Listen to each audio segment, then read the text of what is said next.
Hello guys, very good morning. Welcome है, स्वागत है आप सभी का फिर से।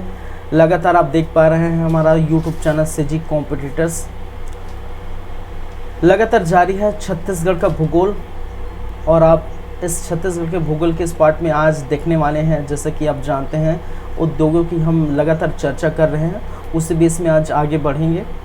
और आज छठा क्लास है, पार्ट 6 है, उस पर हम बात करेंगे उद्योग से संबंधित। तो चलिए फिर आज की क्लास स्टार्ट करने से पहले थोड़ा रिवीजन कर लेते हैं पिछला क्लास। और पिछले क्लास में हमने क्या कुछ देखे उसके बारे में थोड़ा 2 मिनट चर्चा कर लेते हैं। तो जैसा कि आप जानते हैं पिछले क्लास में स्टार्ट हमने किया था छत्तीसगढ़ राज्य औद्योगिक विकास निगम CSIDC, ठीक है, Chhattisgarh state industrial development corporation, इसकी हम बातें की थी। और यहाँ पर आपने देखी इसकी स्थापना जो है 7 अप्रैल 2001 को की गई थी। मुख्यालय रायपुर में है और इसका उद्देश्य यह था कि विभिन्न उद्योगों का विकास करना है, उद्योगों की स्थापना में हाथ बटाना है, उद्योगों के विकास करना है। ये किसका कार्य है? CSIDC का। और इसके संबंध में मैंने बताया था कि क्षेत्र की दृष्टि से राज्य में औद्योगिक क्षेत्रों को 4 भागों में 4 वर्गों में विभाजित किया गया था, जिसके अंतर्गत आप देख सकते हैं एक था वृहद औद्योगिक क्षेत्र जिसकी संख्या 5 थी और 200 हेक्टेयर से अधिक अगर भूमि है वहाँ पर ऐसी औद्योगिक क्षेत्र विकसित की जा सकती है, स्थापित की जा सकती है। मध्यम औद्योगिक क्षेत्र की संख्या 3 है जो 100 से लेकर 200 हेक्टेयर के मध्य देखने को मिलता है। जिस भूमि पर 100 से 200 हेक्टेयर भूमि पर अगर कोई फैक्ट्री लगा दी गई है, कोई उद्योग स्थापित कर दी गई है, तो वो मध्यम औद्योगिक क्षेत्र के अंतर्गत कहे जाएंगे। फिर 3rd नंबर में लघु औद्योगिक क्षेत्र जिसकी संख्या 6 है और ये 50 से लेकर 100 हेक्टेयर के मध्य देखने को मिलती है। फिर सूक्ष्म औद्योगिक क्षेत्र जिसकी संख्या 12 है, तो 0 से लेकर 50 हेक्टेयर के बीच अगर ऐसा कोई उद्योग लगाते हैं तो ये इसके अंतर्गत माना जाएगा। एक एक करके हमने बातें की थी, जिससे वृहद औद्योगिक क्षेत्र 200 हेक्टेयर से अधिक जिसकी संख्या 5 है। तो कहाँ कहाँ पर है भी ऐसे औद्योगिक क्षेत्र? एक तो उरला औद्योगिक क्षेत्र है जो रायपुर में स्थापित है। स्थापना के क्रम पर बात करें तो 1990 में स्थापित हुआ था, जो प्रदेश का प्रथम औद्योगिक विकास केंद्र है। सर्वाधिक रोजगार देने वाला भी क्या है? ये औद्योगिक क्षेत्र है। सिलतरा औद्योगिक क्षेत्र की बातें अभी हमने की थी, जो कि रायपुर में ही है, प्रदेश का सबसे बड़ा औद्योगिक केंद्र। फिर सिरगिट्टी औद्योगिक क्षेत्र बिलासपुर में, बोरई औद्योगिक क्षेत्र दुर्ग में, सिलपहरी औद्योगिक क्षेत्र कहाँ पर है? ये भी बिलासपुर में। फिर हमने मध्यम वर्ग की बातें की थी, मध्यम औद्योगिक क्षेत्र जो 100 से लेकर 200 हेक्टेयर के मध्य देखने को मिलती है, जिसकी संख्या 3 है। तो कौन कौन से है भाई? वो भनपुरी औद्योगिक क्षेत्र रायपुर में ही है, मेटल पार्क रायपुर में है, हथखोज इंजीनियरिंग पार्क कहाँ पर है? भिलाई में। ये तीनों क्या है, किसके अंतर्गत आ जाएंगे? मध्यम औद्योगिक क्षेत्र के अंतर्गत। फिर लघु औद्योगिक क्षेत्र भी हमने देखे थे, 50 से लेकर 100 हेक्टेयर के मध्य जिसकी संख्या 6 है। कौन कौन से हैं? मरहूम कला औद्योगिक क्षेत्र जहां पर राजनांदगांव में है, तिफरा औद्योगिक क्षेत्र बिलासपुर में है, फूड पार्क बगौद धमतरी में है, एकीकृत अधोसंरचना विकास केंद्र, ठीक है, IIDC बिरकोनी महासमुंद में, एकीकृत अधोसंरचना विकास केंद्र ये भी नैनपुर में, एक और एकीकृत अधोसंरचना विकास केंद्र है लखनीपुर में। तो ये तीनों IIDC जिसकी संख्या 3 है, पार्क की संख्या 1 है, औद्योगिक क्षेत्र 2 है, ठीक है। और एकीकृत अधोसंरचना विकास केंद्र क्या करता है? लघु सूक्ष्म जो उद्योग खोलते हैं उसके लिए सहायता करता है। चलिए, सूक्ष्म औद्योगिक क्षेत्र जिसकी संख्या 12 है, 0 से लेकर 50 हेक्टेयर के मध्य देखने को मिलती है। कौन कौन से औद्योगिक क्षेत्र? तो आप देख सकते हैं रामा भाटा रायपुर में, आमा सिवनी रायपुर में, अंजनी गौरेला पेंड्रा मरवाही में, तेंदुआ रायपुर में, बिरकोनी तिल्दा रायपुर में, गंगापुर खुद सरगुजा में, महरूम खुर्द राजनांदगांव में और एठी भाटापारा में, शिल्प लहरी बिलासपुर में। एकीकृत अधोसंरचना विकास केंद्र हरिन छपरा कबीरधाम में है, टेकनार दंतेवाड़े में है, और कापन आपके जांजगीर चांपा में है। ठीक है, चलिए फिर आगे बढ़ें तो कुछ नए औद्योगिक क्षेत्र देखने को मिले हैं, जैसे महुआ पाली, सियार पाली रायगढ़ में, खमरिया मुंगेली में, सिलपरी बिलासपुर में, कलचा बस्तर में, खैरा बेमेतरा में, पसरगढ़ी मनेंद्रगढ़ चिरमिरी भरतपुर में, बागद्वारा ठीक है बाराद्वारा कहाँ पर सकती में। तो ये कुछ नए लघु औद्योगिक क्षेत्र स्थापित की गई हैं। उसके बाद हमने बात की थी औद्योगिक पार्क की। छत्तीसगढ़ के विभिन्न औद्योगिक पार्क की चर्चा हमने की थी, और जहां पर आप देख सकते हैं मेगा फूड प्रोसेसिंग पार्क कहां कहां पर है भाई, बगौद धमतरी में, टेरेसरा राजनांदगांव में, बोरई दुर्ग में, सरोरा रायपुर में। फूड प्रोसेसिंग पार्क इंद्रावनी राजनांदगांव में, प्लास्टिक पार्क खैसझिटी राजनांदगांव में, इंजीनियरिंग पार्क हथखोज भिलाई में, ट्रैफिक पार्क लवरा बिलासपुर में। फिर वहीं पर ऊर्जा पार्क हमने देखे जो कि बिलासपुर में है, ड्राई पोर्ट उरला रायपुर में है, मेटल पार्क रावा भाटा रायपुर में है, लॉजिस्टिक पार्क रायपुर में है, जैव प्रौद्योगिकी पार्क मुनगो में है। ठीक है, आपके एपरल पार्क भनपुरी में है, आईटी पार्क नया रायपुर में है, पॉली पार्क तिल्दा रायपुर में है, जेम्स एंड जोडी पार्क नवा Raipur, agro support zone Siltara Raipur.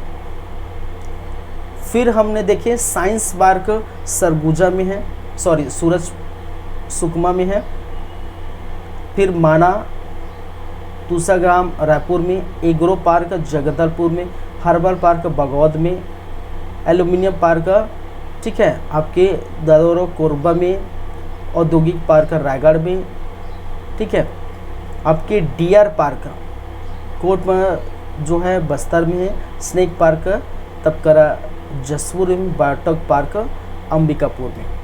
फिर software technology park Bhilai, electronic manufacture park Naya Raipur, innovation centre Naya Raipur, एवन इंटरन डिपो रावा भाटा रायपुर, आपके कोसा टसर सिल्क कॉम्प्लेक्स जांजगीर चांपा, हस्तशिल्प कॉम्प्लेक्स बस्तर में, rice mill complex Dhamtari Tilda Newra में, परीक्षण प्रयोगशाला भिलाई दुर्ग में, टूल रूम बोराई दुर्ग में, अप्रैल ट्रेनिंग सेंटर भनपुरी रायपुर में, किसान शॉपिंग मॉल राजनांदगांव फिर महासमुंद, रेल सामग्री कॉम्प्लेक्स बिलासपुर में, साइकिल कॉम्प्लेक्स सिलतरा रायपुर में, stone cutting complex Rajim Gariaband में, बायोटेक पार्क अंबिकापुर सूरजपुर में। तो ये सारी बातें हमने पिछले क्लास में की थी। ठीक है, पार्क से संबंधित और औद्योगिक विकास केंद्र से संबंधित बातें की। आज की क्लास में हम जो बातें करेंगे वो इस आगे होगा, और आगे हम देखेंगे कुछ महत्वपूर्ण योजनाएं, उद्योग से संबंधित महत्वपूर्ण क्या है योजनाएं, तो वो हम देख लेते हैं।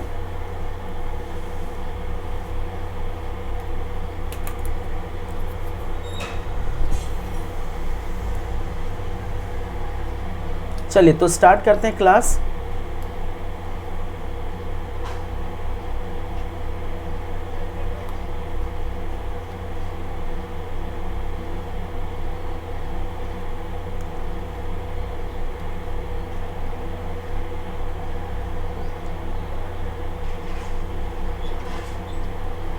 उद्योग से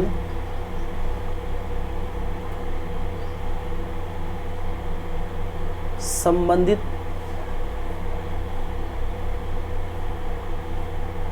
महत्वपूर्ण योजनाएं।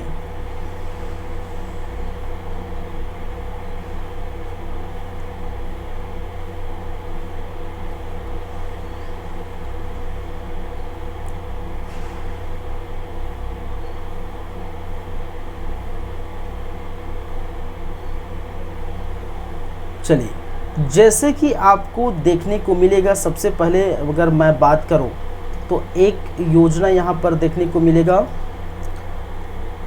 आपका प्रधानमंत्री मुद्रा योजना, देखिए उद्योग से संबंधित उद्योग को बढ़ावा देने के लिए सरकार द्वारा विभिन्न योजना चलाई गई थी, जिसके अंतर्गत आप देख पाएंगे प्रधानमंत्री मुद्रा योजना।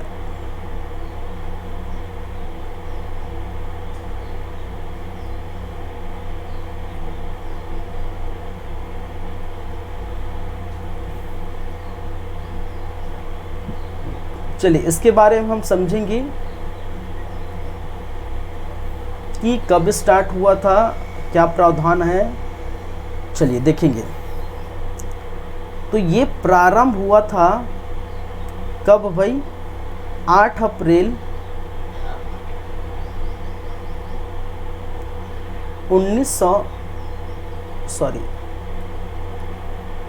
2015 में। 8 अप्रैल 2015 में क्या लाया गया था? प्रधानमंत्री क्या है? मुद्रा योजना। और इस प्रधानमंत्री मुद्रा योजना का उद्देश्य क्या था? तो बाकी सारी जितने भी योजनाएं ये सभी का उद्देश्य है कि उद्योग को बढ़ावा देने के लिए, ठीक है। तो सूक्ष्म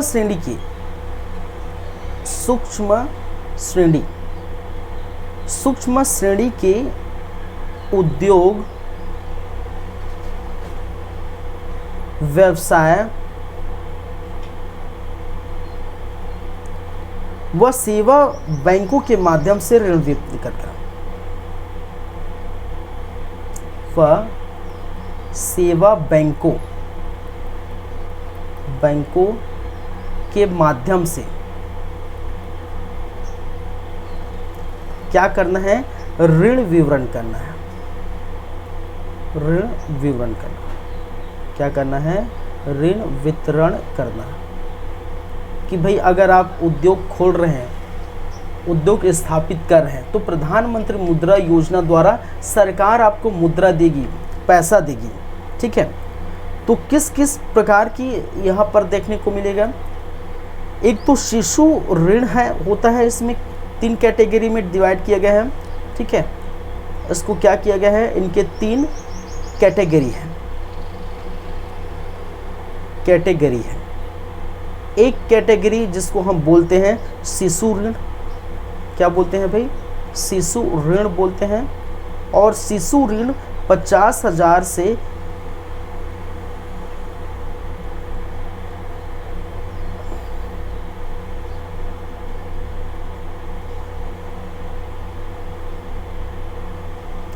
50,000 तक, ठीक है, 50,000 तक ये देखने को मिलेगा, ठीक है। अब जितना आप ले सकते हैं 50,000 तक। फिर आपको देखने को मिलेगा किशोर ऋण 50,000 से 5 लाख तक, 50,000 से 5 लाख तक। फिर एक होता है तरुण ऋण,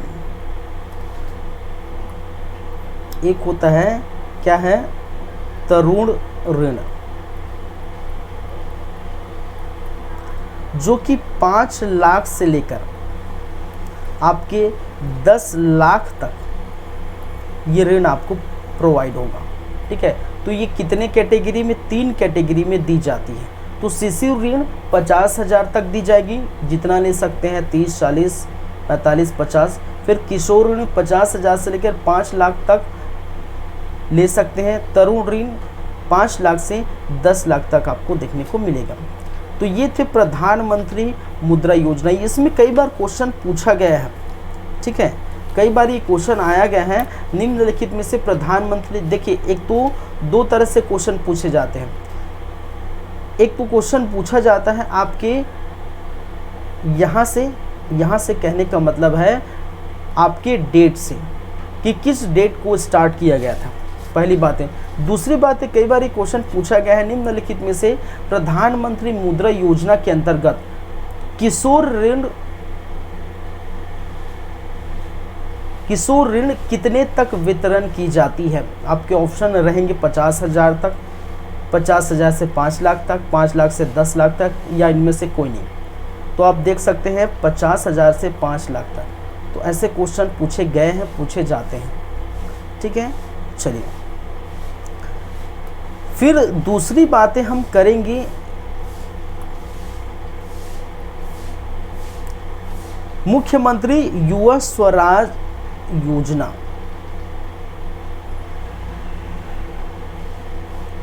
मुख्यमंत्री युवा स्वरोजगार योजना। तो मुख्यमंत्री के नाम से एक योजना लाई गई थी जिसको हम कहते हैं मुख्यमंत्री युवा स्वरोजगार योजना। और इस योजना के बारे में हम बात करें, चलिए इस योजना का उद्देश्य क्या है। तो उद्देश्य है भाई युवा वर्ग को आर्थिक दृष्टि से स्वावलंबी बनाना। ठीक है, स्वरोजगार की बातें की गई हैं। तो मुख्यमंत्री युवा स्वरोजगार योजना के अंतर्गत युवाओं को मुद्रा वितरण किया जाएगा, पैसा देंगे और उसी के आधार पर आपको वो रोजगार अपने खोल सकते हैं। ठीक है, कोई दुकान खोल सकते हैं, कोई पान ठेला खोल सकते हैं, कोई भी हो कि कोई भी शॉप खोल सकते हैं। तो युवाओं को स्वरोजगार देने के लिए, आत्मनिर्भर बनने के लिए, स्वावलंबी बनने के लिए सरकार द्वारा क्या प्रोवाइड की जाती है, पैसा प्रोवाइड की जाती है। तो उद्देश्य क्या है, युवा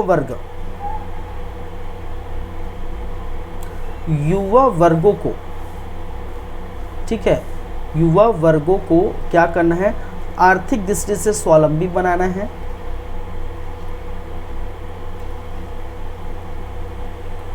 आर्थिक दृष्टि से क्या करना है, स्वावलंबी बनाना।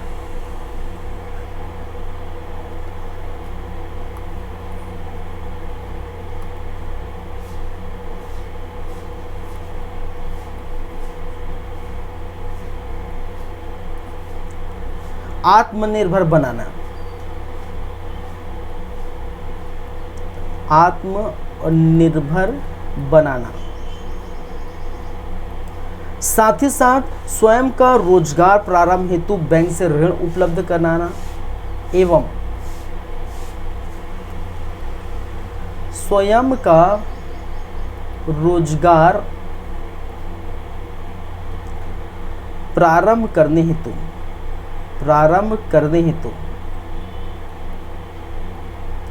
बैंकों से ऋण वितरण कराना। बैंकों से क्या करना है, ऋण वितरण कराना, पैसे देना, ऋण वितरण कराना। ये इनकी क्या है, ये इनका उद्देश्य है किसका, मुख्यमंत्री युवा स्वरोजगार योजना की। चलिए अब इसमें पात्रता कौन कौन से होंगे ये भी आप याद रखेंगे। पात्रता, तो पात्रता होंगे आपके आयु। तो पात्रता में अगर आयु देखा जाए तो 18 वर्ष से अधिक जितना भी हो, 18 से अधिक पात्रता में आयु की बात करें तो 18 वर्ष से अधिक कोई भी युवा ये ऋण ले सकता है। अगर योग्यता की बात करें तो योग्यता क्या क्या होंगे, एक तो 8वीं पास होनी चाहिए। ठीक है, कितनी होनी चाहिए भाई, 8वीं पास होनी चाहिए एवं कोई भी हो सकते हैं 8वीं पास। साथ ही साथ स्व सहायता समूह भी हो सकता है। ठीक है, स्व सहायता समूह, कोई भी 8वीं पास युवा या फिर स्व सहायता समूह, इनको क्या मिलेगा, ये मुख्यमंत्री युवा स्वरोजगार योजना मिलेगा। जो 18 वर्ष से पार कर चुके हैं, 8वीं पास होना चाहिए या फिर स्व सहायता समूह में जुड़े होनी चाहिए। ठीक है, चलिए अब ऋण की सीमा की बात करें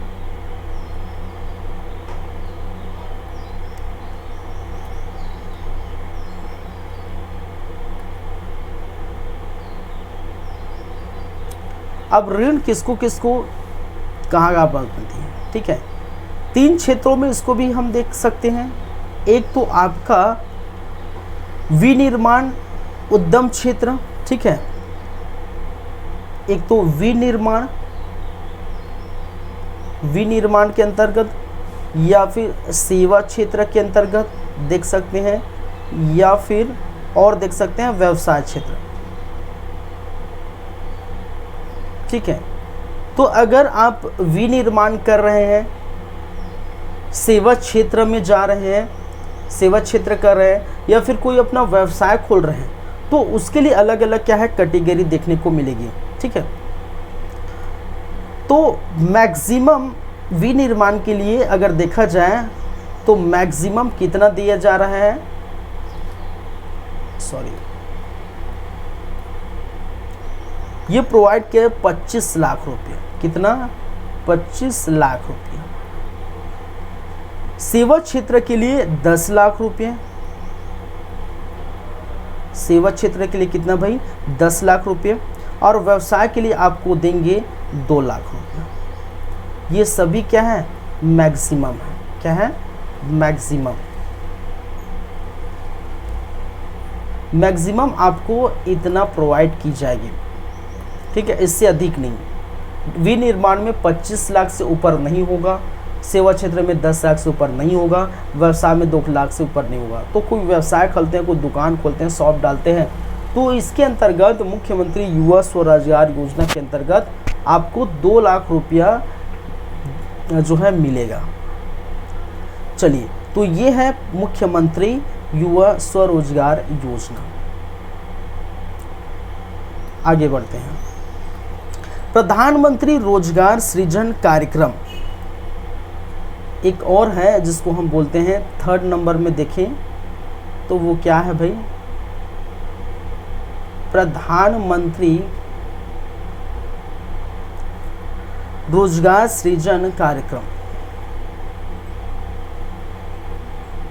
रोजगार सृजन कार्यक्रम।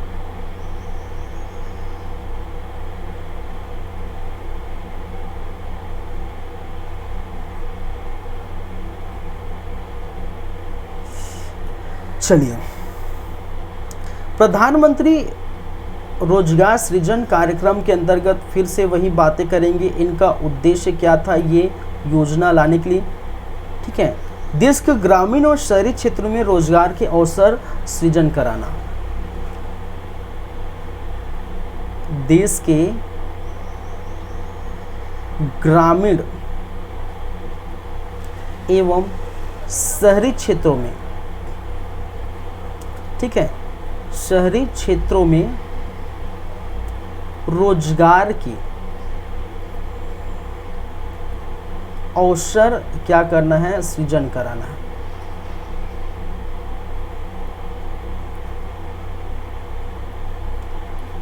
ठीक है, प्रधानमंत्री रोजगार सृजन योजना कार्यक्रम के अंतर्गत उद्देश्य है कि देश के ग्रामीण और शहरी क्षेत्रों में रोजगार के अवसर प्राप्त करने के लिए उनको एक प्रकार से क्या करना है?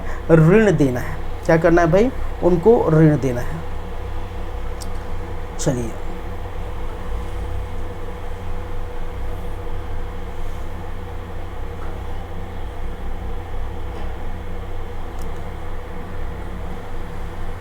यहां पर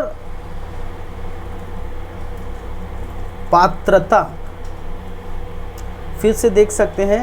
क्या है? पात्रता।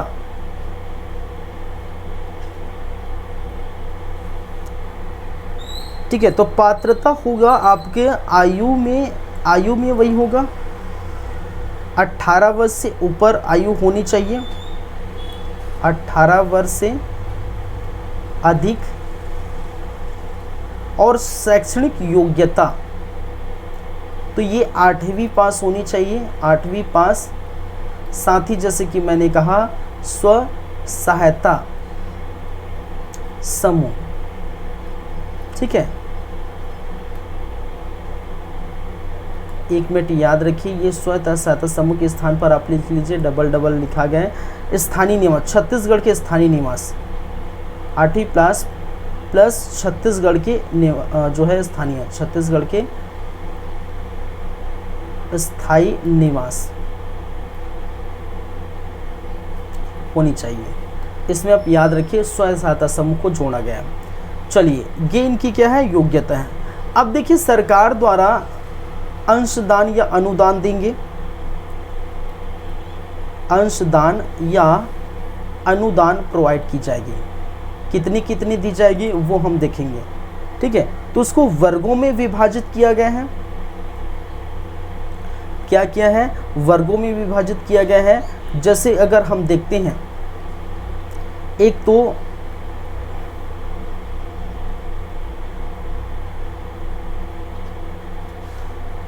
जनरल कैटेगरी, एक तो होता है आपका जनरल कैटेगरी, और दूसरा है आपका ST SC OBC, SC ST और ओबीसी, ये दो कैटेगरी में डिवाइड किया गया है, ठीक है।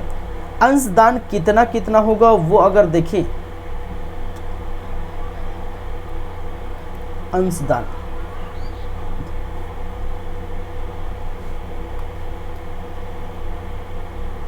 इसको मैं ले लिखता हूं, अंशदान और अनुदान।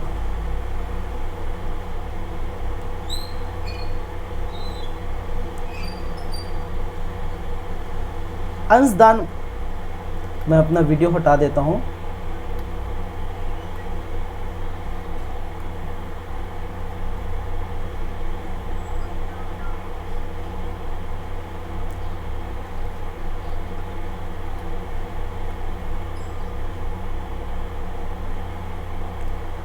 अंशदान के अंतर्गत एक तो शहरी क्षेत्र भी आएंगे, ग्रामीण क्षेत्र आएंगे, ठीक है। क्या है, शहरी क्षेत्र और दूसरा है ग्रामीण क्षेत्र, ये याद रखेंगे। शहरी क्षेत्र और क्या है, ग्रामीण क्षेत्र, ग्रामीण क्षेत्र। एक तो यहां पर आपको देखने को मिलेगा, जितना लागत होगा, ठीक है, रोजगार के लिए जितना लागत होगा उसका 10% अंशदान जनरल कैटेगरी को प्रोवाइड की जाएगी, 5% एसटी एससी कैटेगरी को दी जाएगी।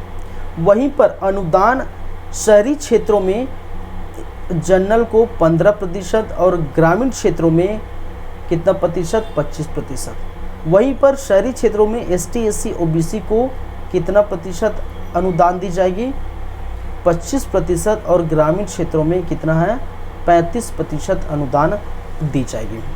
तो ये डेटा आपको क्या करनी है, याद रखनी है, ठीक है। और ये ऋण की सीमा भी यहाँ पर डिसाइड है। अगर आप ऋण लेते हैं तो जाहिर सी बात है ऋण ही लेंगे। ऋण की सीमा यहाँ पर डिसाइड की गई है, कितनी कितनी, ये अलग अलग फिर से कैटेगरी में। एक विनिर्माण में, जैसे कि हमने देखें विनिर्माण कैटेगरी में।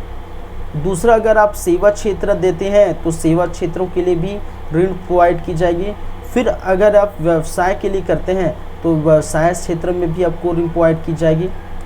तो कितनी कितनी दी जाएगी, अधिकतम विनिर्माण के लिए 50 लाख दिया जाएगा, सेवा क्षेत्र में 20 लाख दिया जाएगा, और व्यवसाय क्षेत्र में भी 20 लाख दिया जाएगा, ठीक है।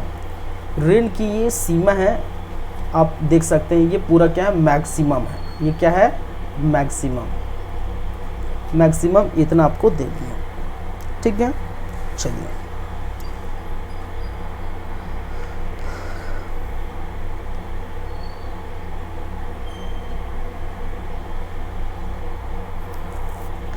नेक्स्ट,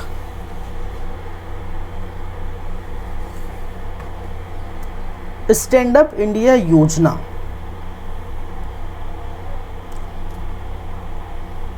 यहीं पर हम देख लेते हैं, तीसरे के बाद चौथे नंबर पर हम बातें करें, यहीं पर हम बात कर लेते हैं। क्या है, स्टैंड अप। स्टैंड अप का मतलब क्या, उठना, ठीक है, इंग्लिश में। स्टैंड अप इंडिया योजना, स्टैंड अप इंडिया योजना।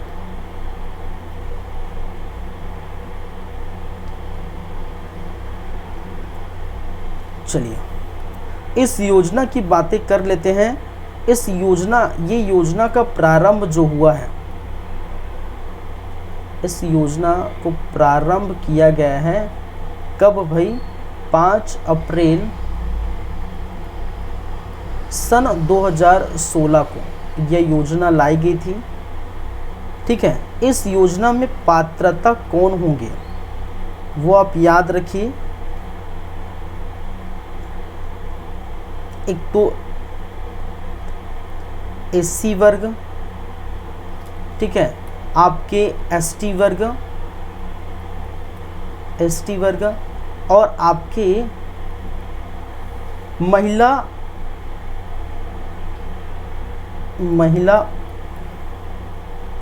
उद्यमी।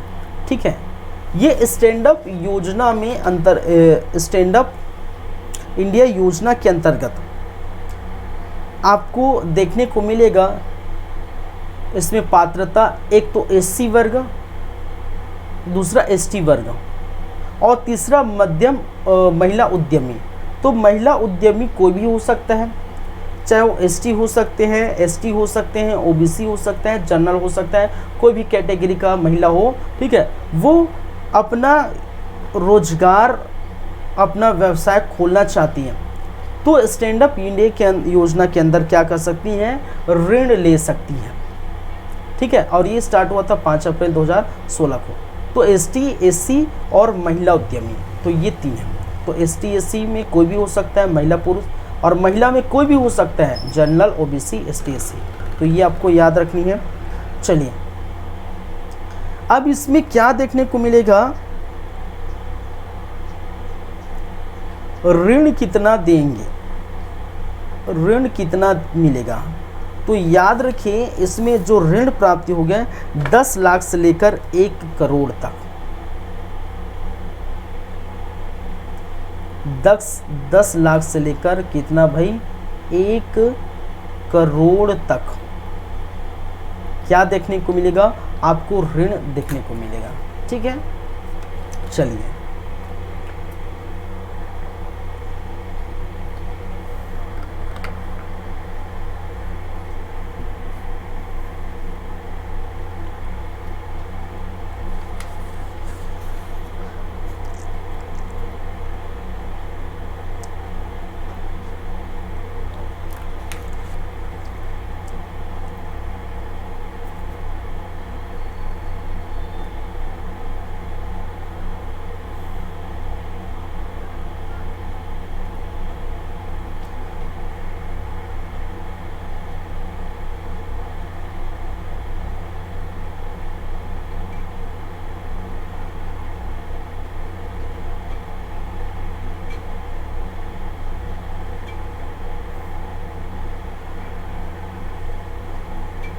चलिए कुछ अन्य योजना हम बात करेंगे, अन्य योजनाओं पर चलेंगे।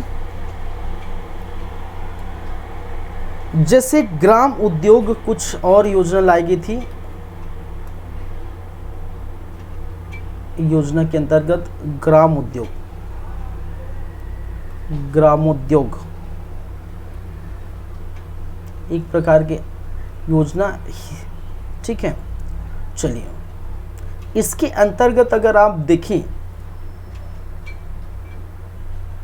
तो इसमें किस किस का पालन किया जाता है, ये है क्या चीज? ठीक है, तो टसर कृषि साझा आधुनिकी वृक्षों पर ये जो है देखने को मिलेगा। टसर कृमि साझा अर्जुनी के वृक्षों पर क्या की जाएगी? पालन की जाएगी। ठीक है, और ये योजना संचालित है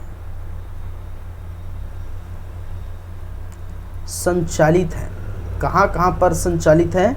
28 जिलों में संचालित है। 28 जिलों में,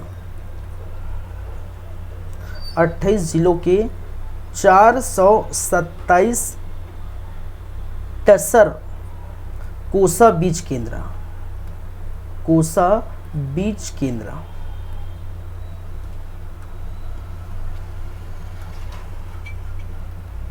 यहाँ पर संचालित है। चलिए,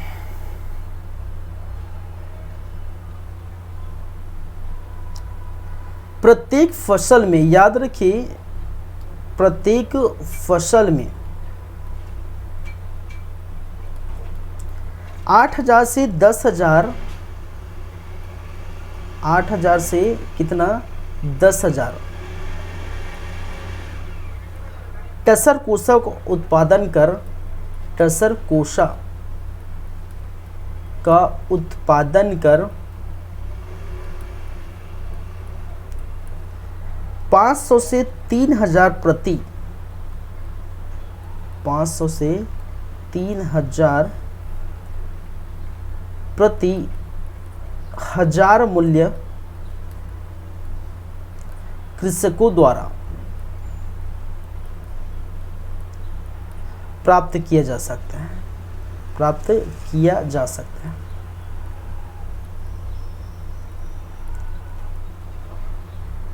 फिर लाभान्वित की बात करें, इससे कौन कौन लाभान्वित है, ठीक है, कितने लाभान्वित है।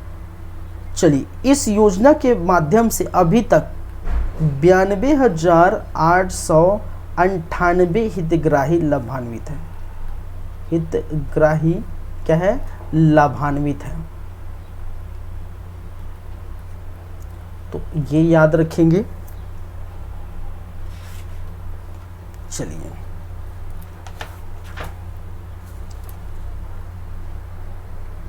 एक योजना है और जिसको हम कहते हैं प्रधानमंत्री सूक्ष्म खाद्य उद्योग उन्नयन योजना। इसको हम कहते हैं प्रधानमंत्री सूक्ष्म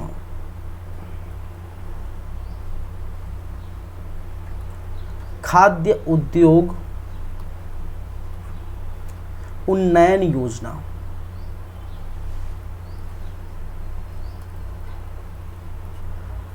जिसको हम कहते हैं PMFME।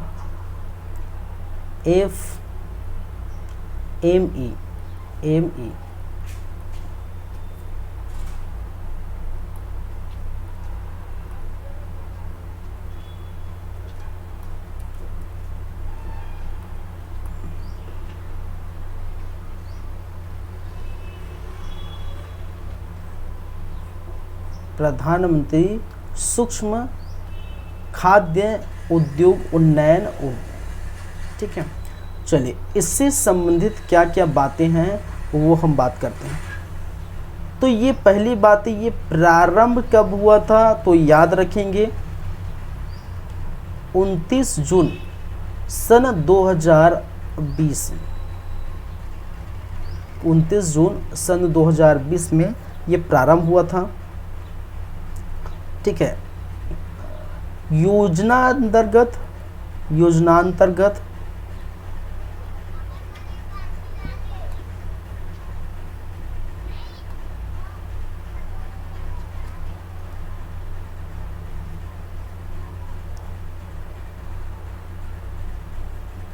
आत्मनिर्भर भारत अभियान के अंतर्गत, ठीक है, आत्मनिर्भर भारत अभियान,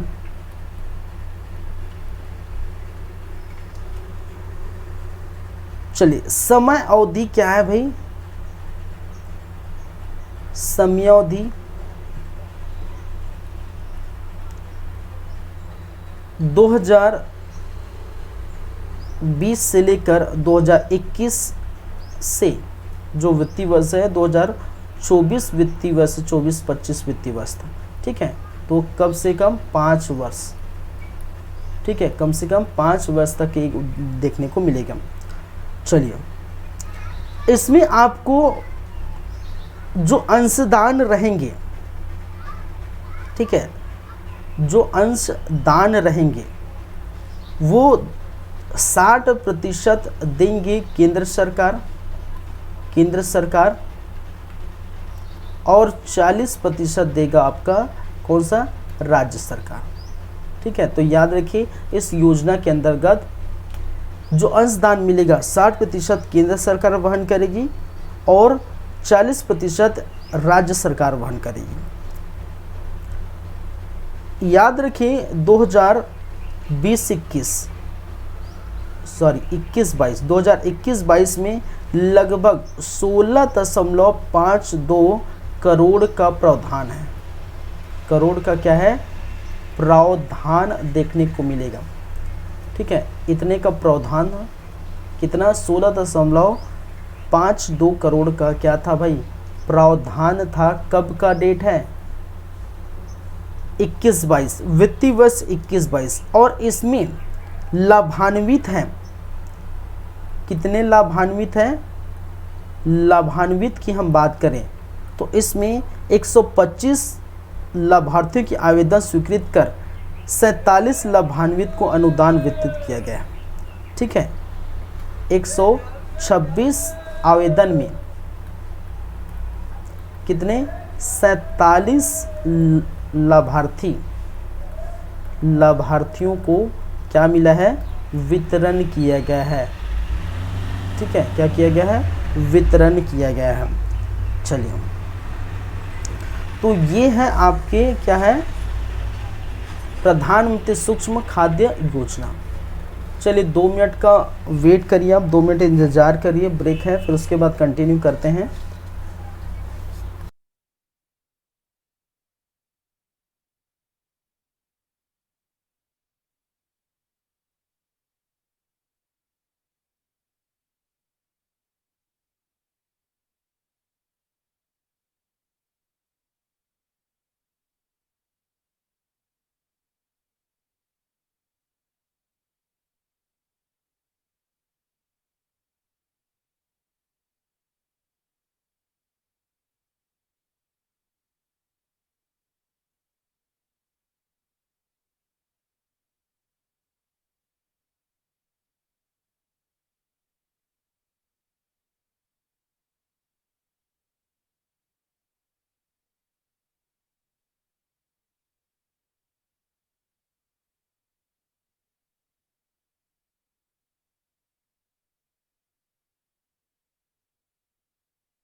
चलिए अन्य देखते हैं, आगे बढ़ते हैं। ब्रेक के बाद आप सबका फिर से स्वागत है। औद्योगिक पुरस्कार की हम बातें कर लेते हैं। ठीक है, कुछ औद्योगिक पुरस्कार है।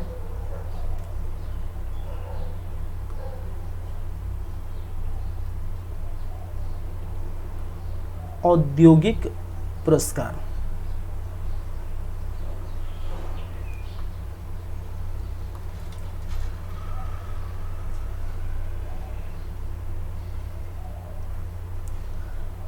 योजना, औद्योगिक पुरस्कार योजना।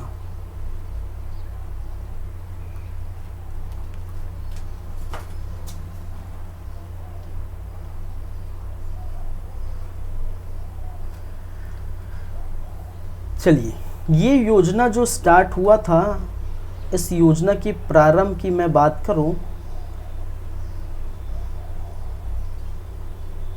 ये 2009 से प्रारंभ हुआ था और ये 5 कैटेगरी में, ठीक है, पुरस्कार एवं प्रशस्ति पत्र दी जाती है।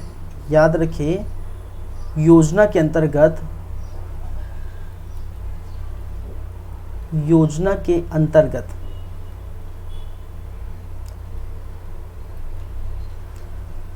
5 कैटेगरी, कहने का मतलब 5 श्रेणियों में क्या की जाती है, पुरस्कार एवं प्रशस्ति पत्र दी जाती है।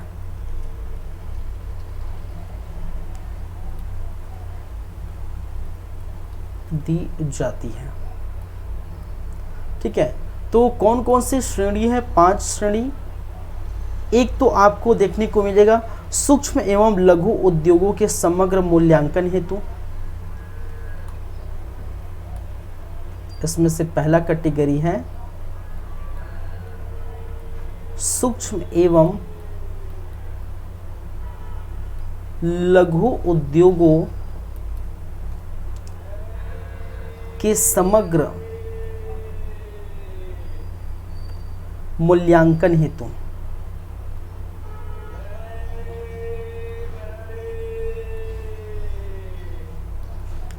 ये पहले कैटेगरी है। दूसरी कैटेगरी निर्यातक सूक्ष्म एवं लघु उद्योग, निर्यातक सूक्ष्म एवं लघु उद्योग।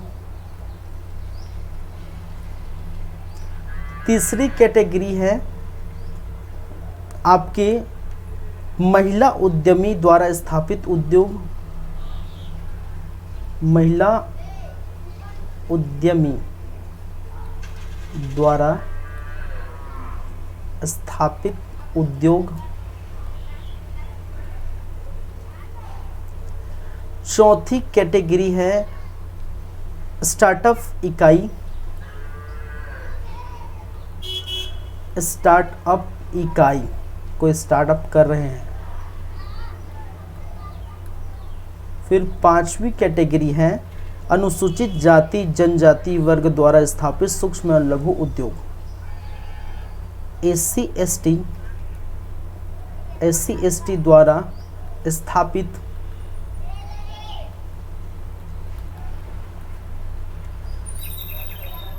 सूक्ष्म एवं लघु उद्योग। ये क्या है? आपके श्रेणी हैं। कितने श्रेणी हैं? 5 श्रेणी हैं। इन 5 श्रेणी में आपको क्या दिया जाता है? पुरस्कार दिया जाता है। ठीक है, चलिए पुरस्कार में अगर हम बात करें राशि की, तो पुरस्कार देंगे तो पैसा ही देंगे और आपके प्रशस्ति पत्र देंगे। तो पुरस्कार में अगर हम बात करें राशि की, तो कितना राशि मिलता है? तो एक तो प्रथम पुरस्कार मिलेगा, प्रथम पुरस्कार, द्वितीय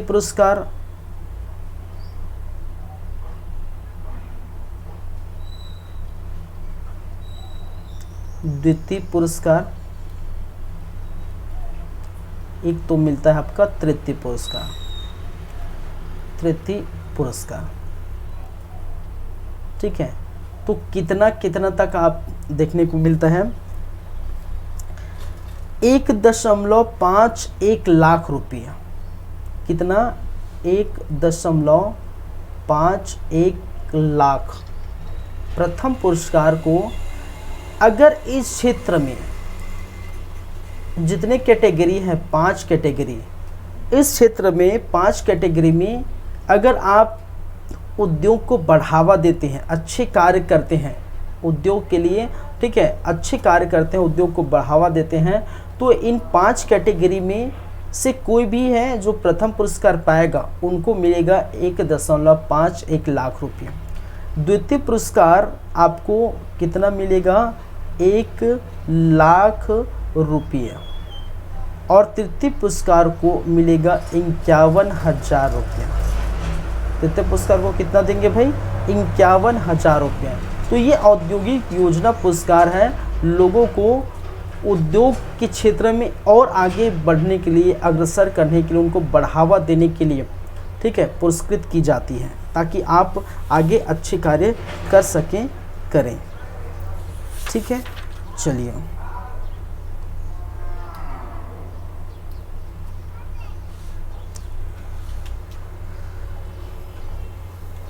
एक और चीज़ है जिसे हम कहते हैं, एक आपने सुने होंगे, ईज ऑफ डूइंग बिजनेस। नाम तो आपने सुने होंगे, ईज ऑफ डूइंग बिजनेस।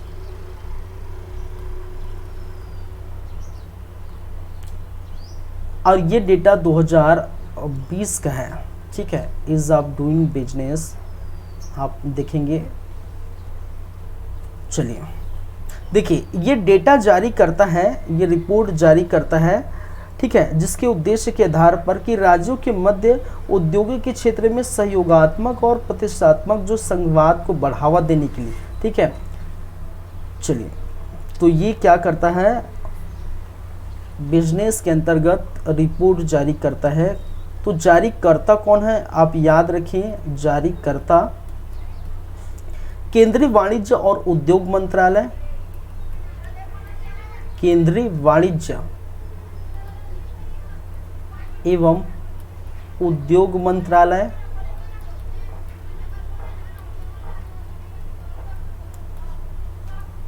फिर आप याद रखेंगे, ये रिपोर्ट की बात करें तो business reform action plan 2020, business reform action plan, action plan, business reform action plan.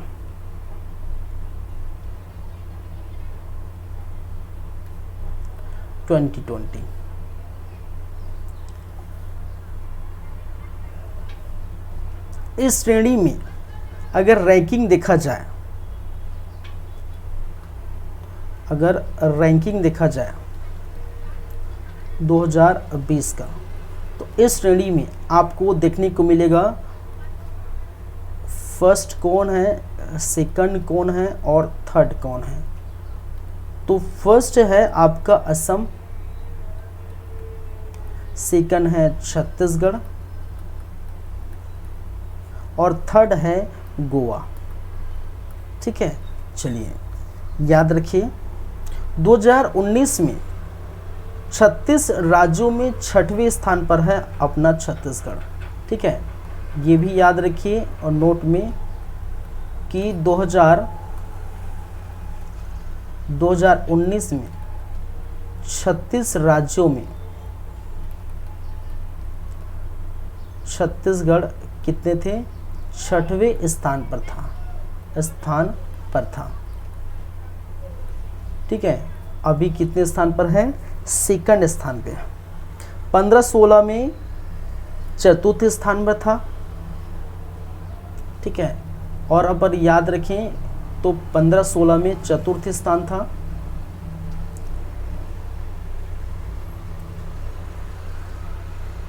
15-16 में कौन से स्थान था? 4th स्थान। इसको मैं इस प्रकार से लिख देता हूँ अलग से, चलिए ये भी याद रखिए।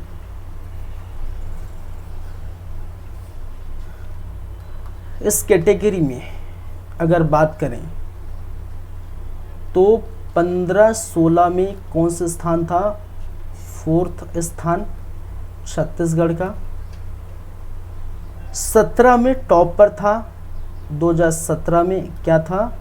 प्रथम था, फर्स्ट था हमारा Chhattisgarh is of doing business में। फिर आप याद रखेंगे 2019 में 6वें स्थान था, 6th स्थान था, ये याद रखिए। फिर 2020 में हम बात कर रहे हैं, कौन था आपका? सेकंड स्थान। तो यहाँ से क्वेश्चन पूछे जाते हैं, आपकी करंट अफेयर की बेस से भी पूछे जा सकते हैं और ऐसे भी पूछे जा सकते हैं।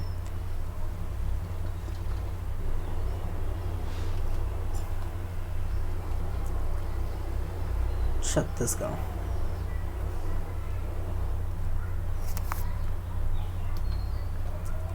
चलिए और कुछ है भाई इसमें आगे देखने वाली बात उद्योग से संबंधित? ऐसा तो कुछ नहीं है, क्योंकि 5-6 क्लास लगातार मैं ले चुका हूँ और सारी चीज़ें लगभग हो चुकी हैं। कुछ बातें करेंगे जब हम आर्थिक सर्वेक्षण देखेंगे तो डेटा की बातें करेंगे वहाँ, ठीक है। जैसे वहाँ औद्योगिक नीतियाँ देखने को मिलेगा, ऑटोमोटिव नीति, कृषि खाद्य प्रसंग नीति, ठीक है, सौर ऊर्जा नीति। फिर हम 5वीं औद्योगिक नीति की बात करेंगे, नई औद्योगिक नीति की बात करेंगे 2019 से 2024 तक जो चालू रहेगा उसकी हम बातें करेंगे, कुछ डेटा की बातें करेंगे, ठीक है। फिर कुछ रिपोर्ट देखेंगे, डेटा देखेंगे, आदि हम देखेंगे जब उस समय हम बातें करेंगे, ठीक है।